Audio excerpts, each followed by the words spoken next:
Sejam todos bem-vindos a mais uma aula de informática. Comigo, professor Érico Araújo, o seu professor de informática aqui do Fox Concursos. E hoje, né, a gente vai... Agora, super revisão para o TJ São Paulo. Vamos lá, ó. Primeira questão. Fala o seguinte, ó. O Windows 10 está lá no nosso edital, né? E essa questão aqui é uma questão bem legal de Windows 10, sempre aparecendo nas provas aí, mas não desse jeito aqui, tá? Sobre a lixeira do Microsoft Windows 10 é correto afirmar. E aqui, pessoal, eu vou dar uma dica para vocês também, tá? O que vai acontecer lá na sua prova? Normalmente, você estudou bastante, se preparou, mas vai chegar na prova lá, adivinha? Vai ter uma questão que você não viu, não estudou, o professor não falou. Normal, o assunto é muito amplo, né? A gente teria que, para bater um edital desse, a gente teria que ficar uns 3 anos estudando informática todo dia, para não escapar nada, né? Mas não tem jeito, o examinador lá da VUNESP, ele tem um coração peludo e ele vai achar alguma coisinha lá do fundo do baú. Então, o que tem que acontecer numa prova como essa, que é múltipla escolha, tá? Se você leu o enunciado da questão, olhou para as alternativas, ficou na dúvida ou não sabe a resposta, você vai dar um chutão louco, não é isso? De jeito nenhum, aluno meu não faz isso, tá? Esse chute louco numa questão deixa você para fora, uma questão deixa você para fora, tá? Então o que você vai fazer? Você vai primeiro achar nesse rol de 5 alternativas, 3 alternativas que são erradas. É muito mais fácil você achar a errada do que apontar qual é a certa. Isso é fato.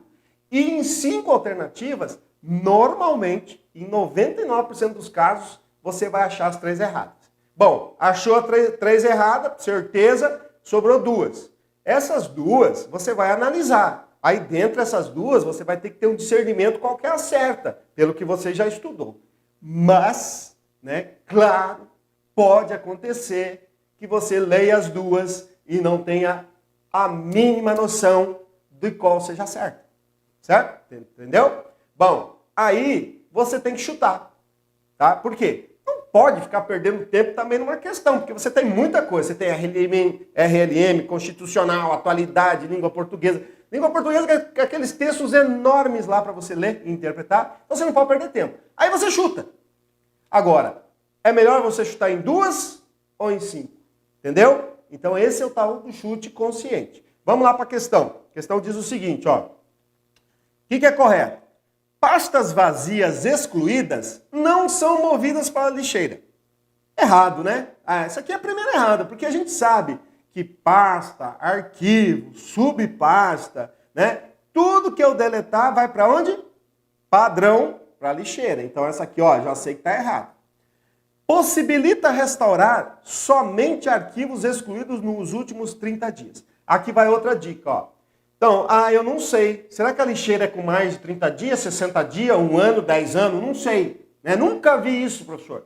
Aí você vai para aquelas palavras restritivas que ajudam você na resposta. Então, olha só. Exclusivamente, automaticamente, somente essa, somente, as negações, de uma maneira geral, não é possível. A palavra não, em 99% das vezes que aparecem essas palavras restritivas, a questão está errada. Professor, mas por que 99%? Porque existe 1% vagabundo. Que, mesmo aparecendo essas palavras, pode estar certo. Mas olha só, olha aqui, ó. Possibilita restaurar somente. Isso aqui entrou nos 99%. Se você não sabe, você prefere ir nos 99% ou no 1%? Claro que é nos 99%, então essa aqui também está errada. Não existe esse prazo. C. Pode ser configurada para que os arquivos sejam excluídos imediatamente, sem que sejam movidos para a lixeira. Bom, essa aqui não tem palavra restritiva, né? Tem o pode, que é muito amplo, deixa em stand-by. Vamos ver as outras 2. Não é permitida a exclusão de arquivos e pastas da lixeira. Ó a negação aqui, ó. 99%, tá? 99%. Não é permitida a exclusão. Claro que é, né? A tua lixeira está cheia, você pode esvaziar, então você pode excluir. E a letra E permite desinstalar programas e aplicativos. Viu o que eu falei para vocês? Conseguimos eliminar 3 erradas, ficamos em dúvida em 2. É sempre assim, não tenha dúvida disso, tá? E aí, olha só, permite desinstalar programas ou aplicativos. Alguma vez na sua vida, né, porque o seu computador é a sua melhor apostila. Eu falo todo dia isso nas minhas aulas. PDF e informática, raros os casos que você vai usar. O resto é todo o seu computador. Aí eu pergunto, desde quando você começou a usar computador na sua vida, alguma vez você entrou na lixeira para desinstalar um programa? Não. Então, meu amigo, letra C, alternativa correta. Ok? Letra C, alternativa correta. E por que aqui está dizendo, ó, pode ser configurado para que os arquivos sejam excluídos imediatamente sem que sejam movidos para a lixeira? Ou seja, eu vou deletar o arquivo sem ser aquela combinação para deletar permanentemente e mesmo assim esse arquivo não vai para a lixeira. Por causa disso aqui, quer ver? Ó, vou mostrar para vocês. Olha só, aqui ó. Porque aqui está um print da lixeira e ela tem aqui uma opção, ó, não mover arquivos para a lixeira, remover arquivos imediatamente quando excluídos. Então o que acontece? Por padrão vem esse aqui, ou seja, mover para a lixeira. Mas se você não quer que seus arquivos vão para a lixeira, você tira de lá, coloca aqui, dá um ok, pronto. Por isso que a alternativa C é a correta. Então vamos lá, vamos para a próxima questão. Próxima questão, ela fala do Word, né? Em um documento do Word, normalmente é necessário formatar o layout para que o texto seja melhor visto pelo leitor. Analise as afirmativas a seguir sobre as funcionalidades do Microsoft Word para o Office 365. Então, vamos lá. A orientação de página deve ser escolhida conforme a quantidade de informações contidas no documento. E ela pode ser retrato ou paisagem. Olha só que interessante, né? Pode ser retrato ou paisagem. Então, aqui tá certo, né? Então, a orientação deve ser escolhida conforme a quantidade de informações. Por que conforme a quantidade de informações? Olha, dependendo, se eu for fazer um documento com muitas tabelas, eu vou optar por paisagem, que é melhor. Meu documento só tem tabela, paisagem. Meu documento só tem texto, retrato, tá? Então, beleza. Aí ele diz assim, e ela pode ser paisagem ou retrato. Então, o número 1 tá certo. Né? Vamos colocar assim, ó, tá certo. Número 2. As quebras de seção devem ser utilizadas quando for necessário finalizar a página atual e iniciar uma nova página do documento. Então aqui, pessoal, ó, nossa, professor, não lembro disso, será que está certo? Deixa em stand-by. Porque nessas situações aqui, ó, em que a questão tem esse tipo de resposta, talvez você consiga achar correta só quando você tenha a certeza das respostas ali de 1, 2 e 3. Então vamos ver a terceira. A opção de ajustar as margens define o tamanho das margens do documento conforme a necessidade do usuário. Então, está certo, né? Então, ajustar margem, né, define o tamanho do quê? Da margem, né? Não tem dúvida. Por que conforme a necessidade do usuário? Ora, estou fazendo um documento, eu posso aumentar ou diminuir a margem superior, inferior, direita e esquerda. Ah, eu estou fazendo um documento que é nas normas da ABNT, né? A norma da ABNT é 2323, né? Para quem já fez trabalhos das normas da ABNT, sabe que eu estou falando do 2323. Muito bem. Então, a número 1 e a número 2 estão corretas. Vamos tentar ver se só por isso já dá certo? Olha aqui, ó. Número 1 certa, número 2 eu não sei. Número 1 certa, número 3 certa. Então essa aqui poderia ser a resposta, né? Aqui, ó, a letra A não poderia ser correta. Por quê? Porque a 3 está correta, então não tem 3 lá. A B, tudo bem. A C não poderia estar correta. Por quê? Porque eu sei que a 1 está correta, então não poderia ser.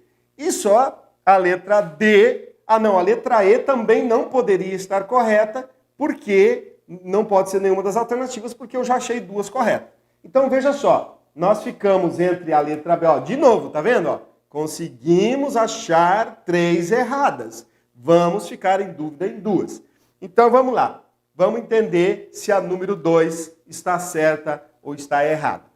As quebras de seção devem ser utilizadas quando for necessário finalizar a página atual e iniciar uma nova página no documento. Quebra de seção serve para fazer o seguinte, ó. Eu tenho 5 páginas no meu documento, certo? E a página de número 3, esta aqui, ó, eu quero colocar ela em paisagem.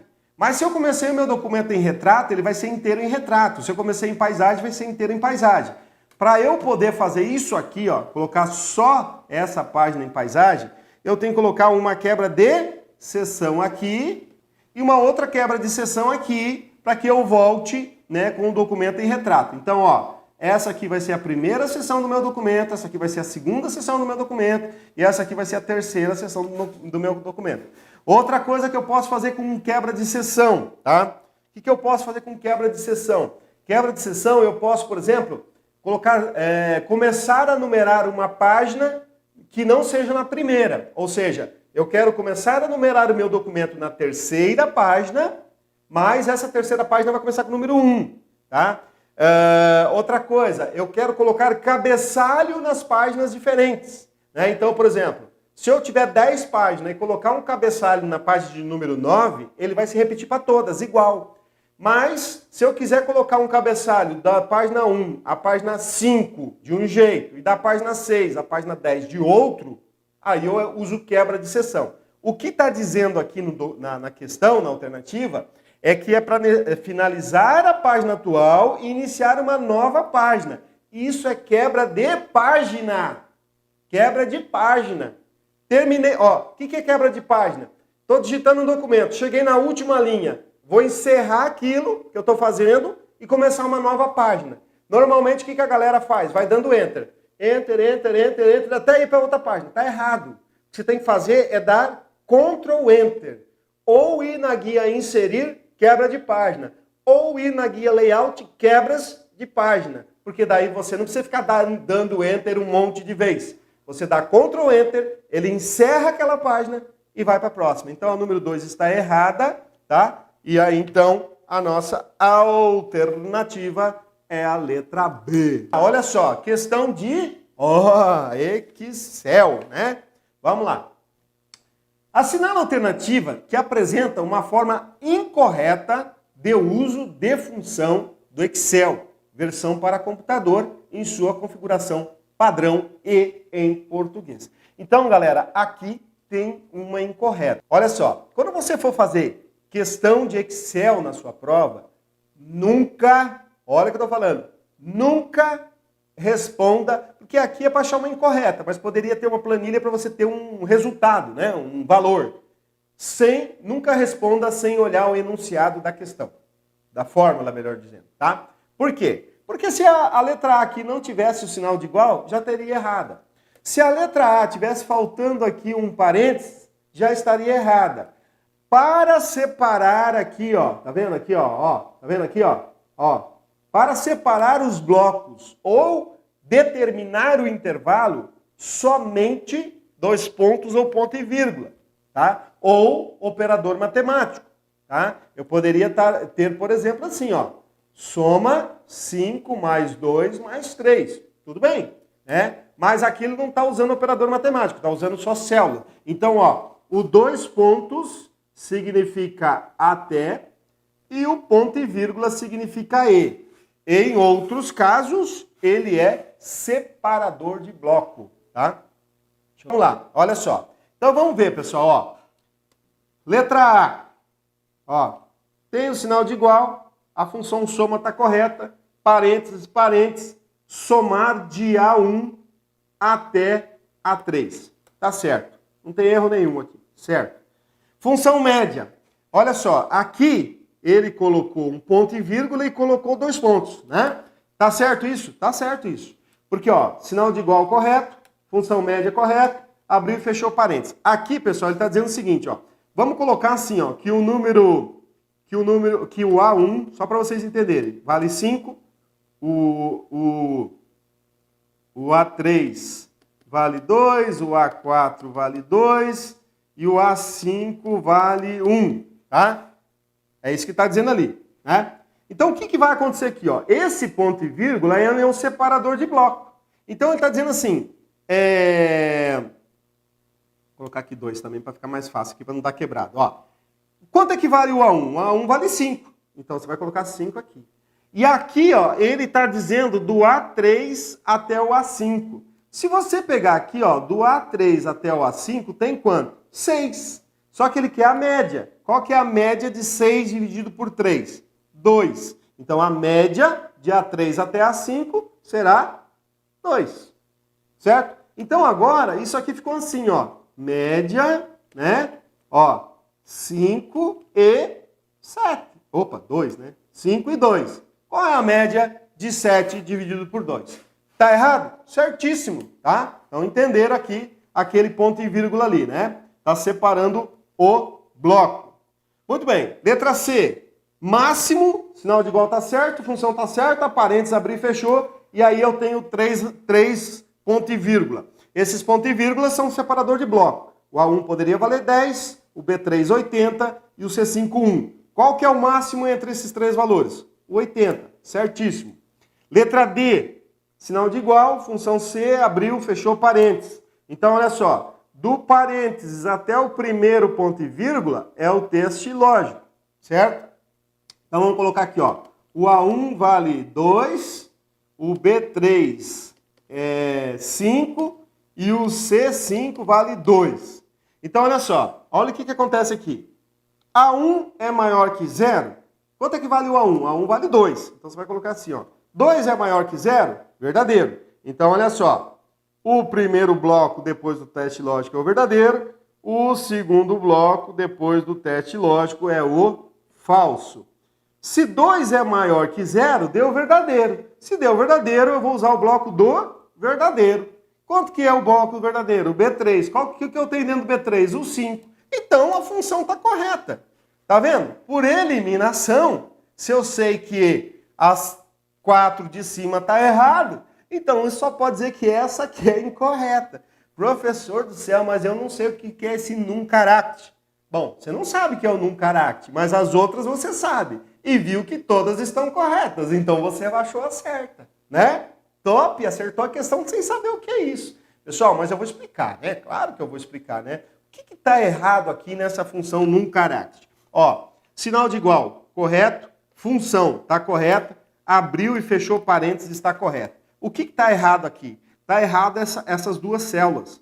Quando a gente tem a função num caractere, você vai contar a quantidade de caracteres, ou seja, o número de caracteres dentro de uma célula só. Então aqui, por exemplo, ó, vamos supor assim, ó, eu tinha aqui a coluna A, número 1. Eu vou colocar o nome de um artista famoso aqui dentro dessa célula.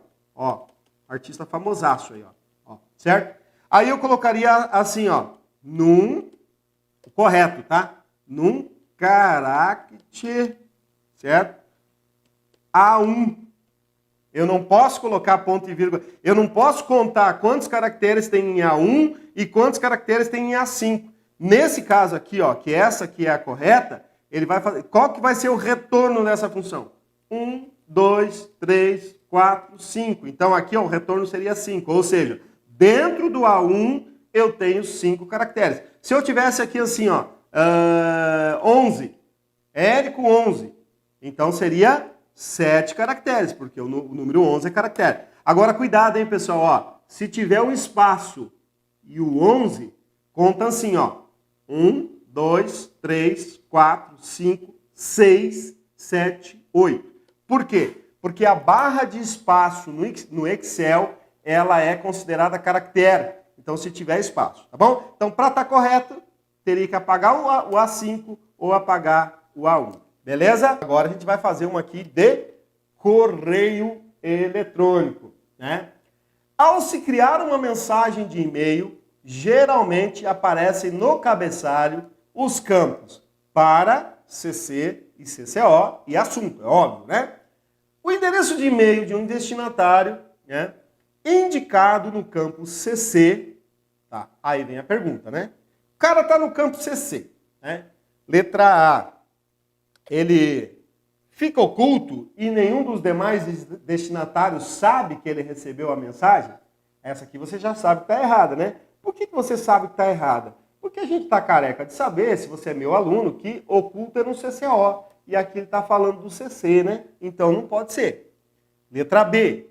Receber uma cópia da mensagem sem o anexo, mas não é visualizado pelos destinatários. Quem está no CC recebe uma cópia sem o anexo e não é visualizado pelos destinatários? Quem não é visualizado é quem está no CCO.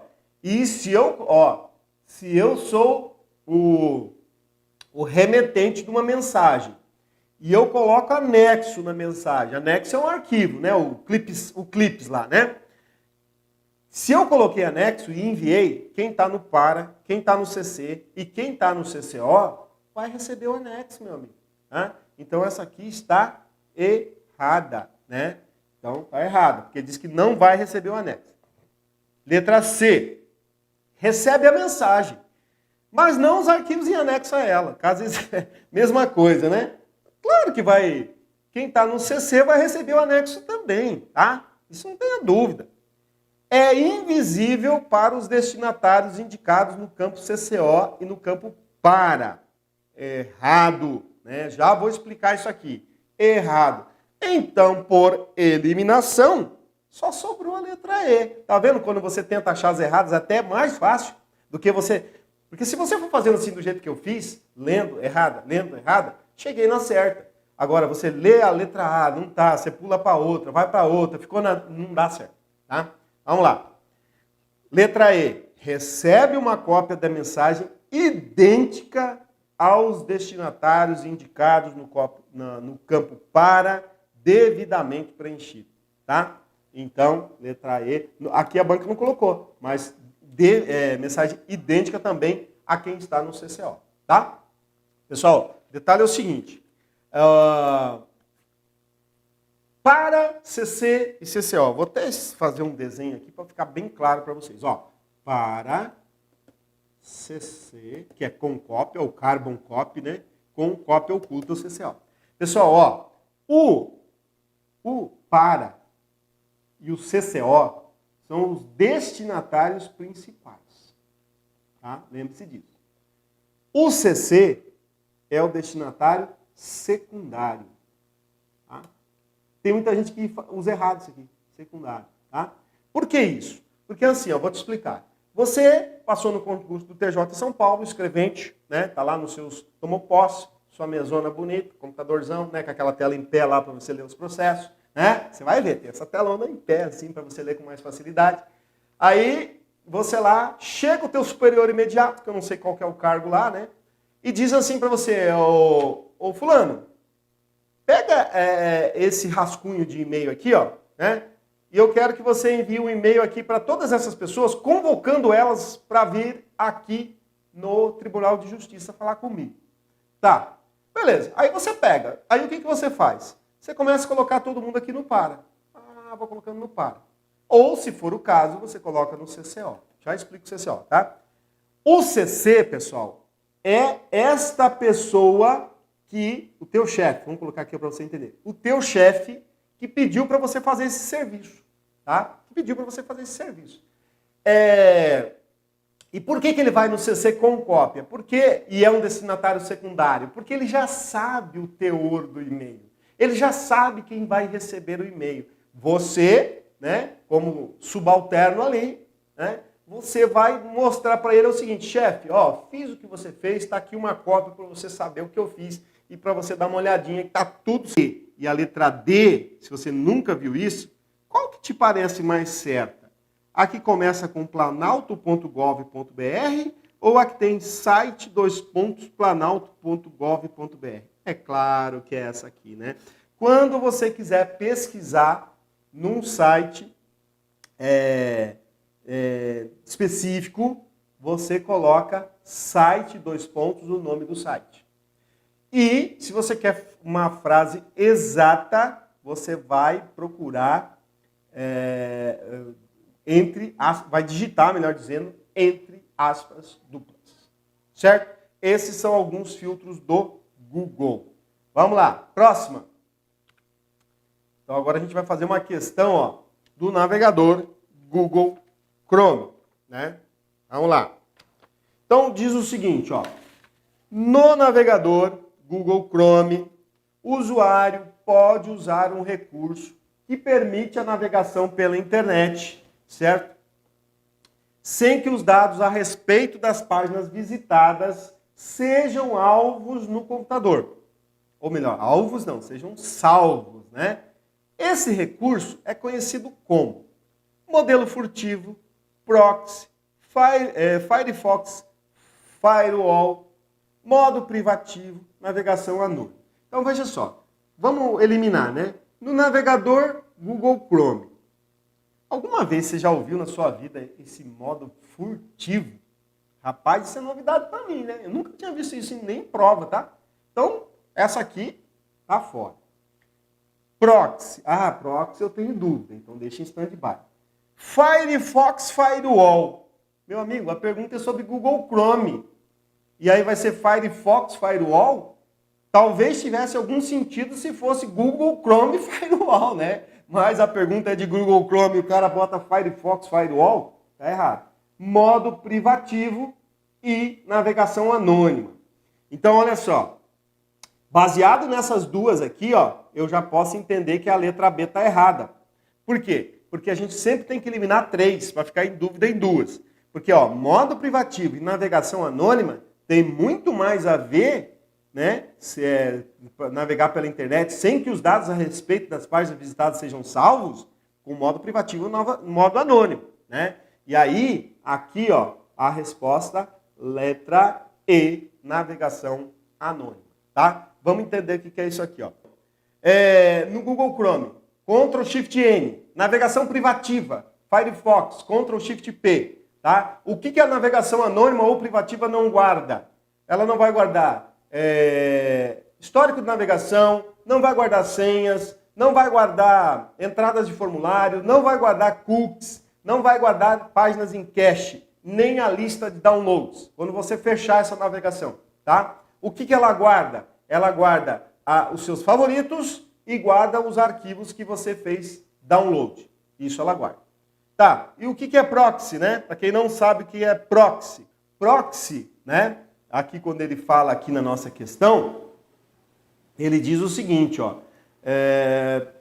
Então, ó, o que é proxy? Proxy é um programa, um software instalado no servidor. Por exemplo, lá no servidor do TJ São Paulo, você vai chegar lá, você vai ganhar 2 logins e senha. Um para você utilizar os aplicativos lá do TJ São Paulo e outro para você poder acessar a internet. Esse login e senha para você acessar a internet, quando você abrir o seu navegador, você vai ter que colocar esse login e senha e a sua navegação vai passar pelo proxy, que está instalado no servidor. E o proxy vai bloquear ou não, certo? O seu acesso à internet. Tá bom? Então vamos lá. Próxima questão. Essa aqui é a questão de número 7, né? O nome que define o endereço virtual de uma página ou website em português, cuja sigla significa localizador uniforme de recursos. Aqui a banca foi sacana, né? Ela colocou em português, ela traduziu, né? Que ficou assim, LUR. Mas se tivesse em inglês, né? Estaria URL, ó, tá? Então o examinador aqui foi muito sacana. Se ele colocasse em inglês, você mataria facinho, né? Acertaria facinho. Mas ele colocou em português para ver se pegava você. Subdomínio não é, domínio não é, HTML é uma linguagem de programação para criação de páginas web e HTTP é o protocolo, né, para você postar páginas web, né, protocolo de hipertexto para você postar páginas web. Então, resposta URL. Muito bem. Questão de número 8. Vamos fazer 10 questões aqui, hein, pessoal? Questão de número 8.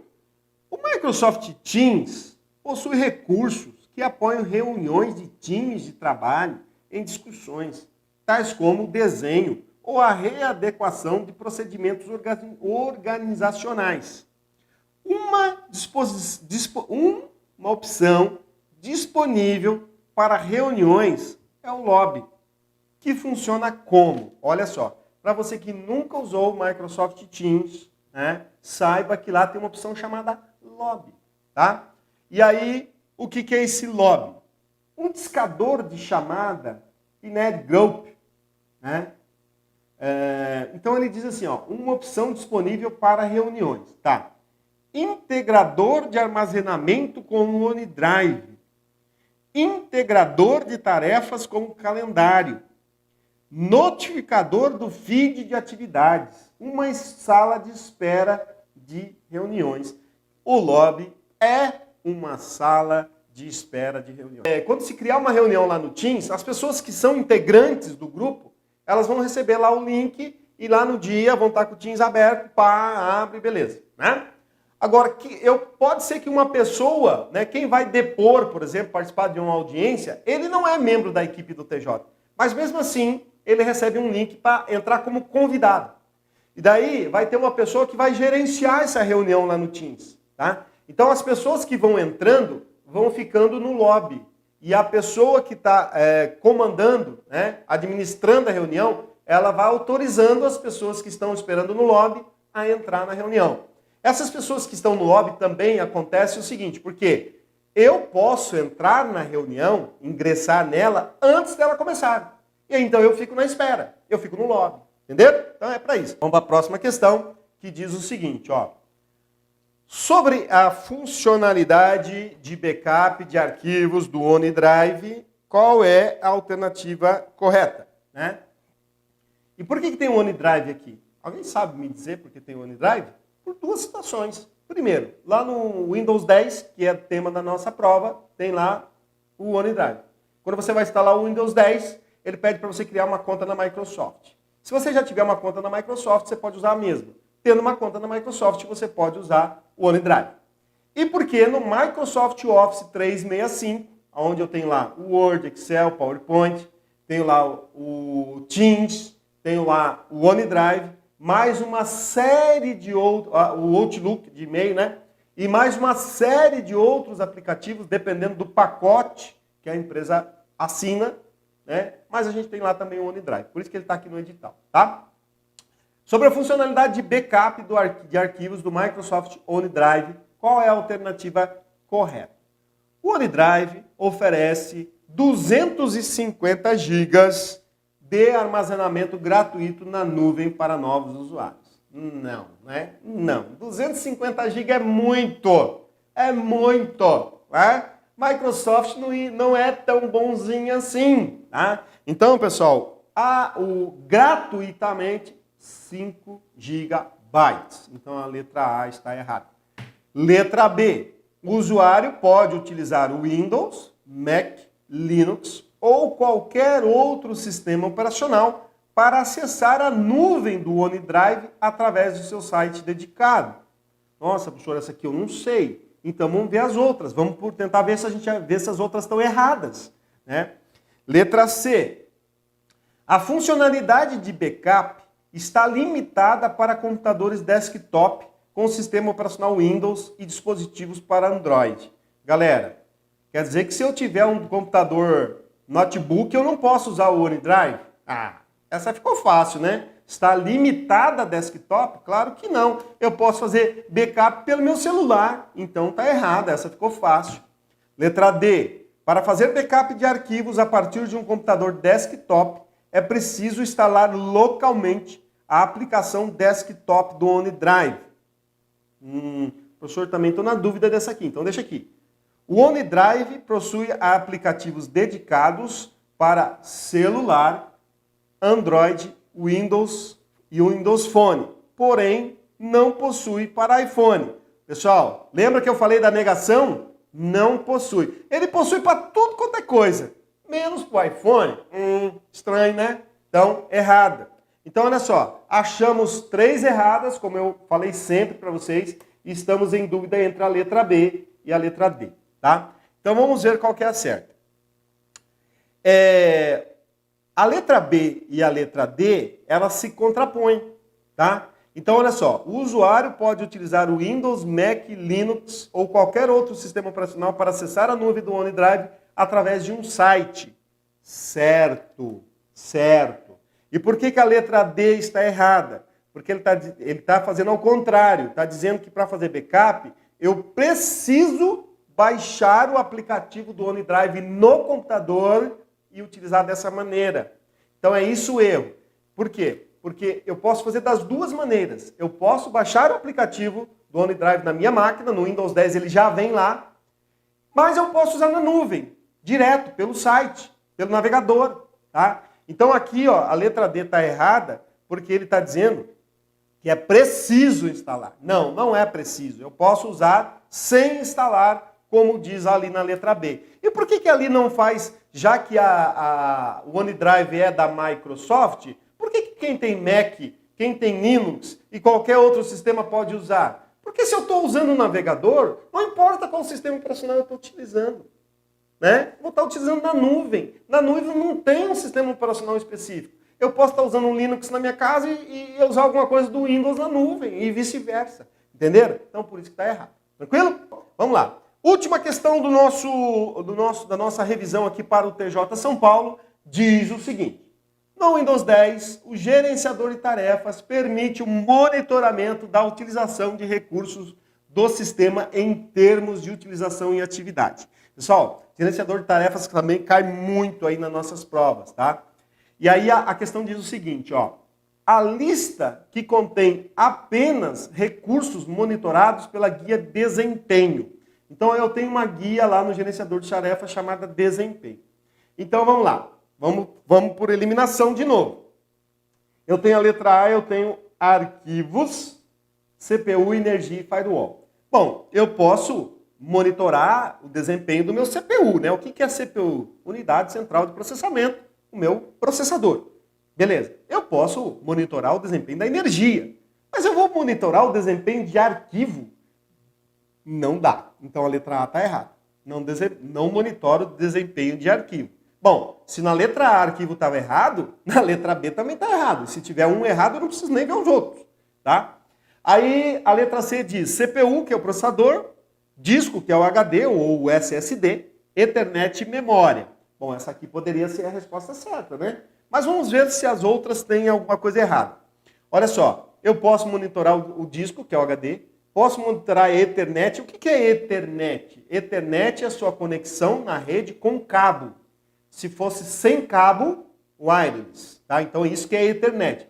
Se o seu computador estiver conectado na rede ou na internet com o cabinho azul, esse tipo de conexão chama Ethernet. Se você está usando, por exemplo, seu notebook pela placa sem fio, wireless, né?